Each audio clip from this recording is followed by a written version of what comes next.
দাদু, কে কে? কি হয়েছে দাদু? দাদু, বেলা 10টা বেজে গেছে, কিন্তু এখনো সূর্য ওঠেনি। হ্যাঁ, কি বলছিস? ওই দেখেন। দাদু, তুমি তাড়াতাড়ি কোরআন শরীফটা খুলে বসো। আচ্ছা, ঠিক আছে। আল্লাহ,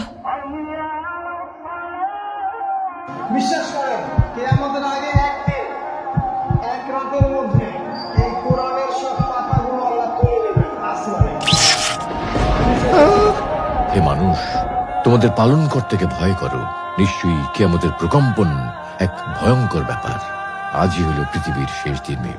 পাপাচারী মানুষেরা হতাশ হয়ে যাবে, কাণ্ডজ্ঞান হারিয়ে দিক বিদিক ছুটতে থাকবে এবং একসময় অজ্ঞান হয়ে মৃত্যুবরণ করবে। আল্লাহ রাব্বুল আলামিন আমাদের সকলকে পৃথিবীর শেষ দিনের ভয়াবহতা থেকে হিফাজত করুন।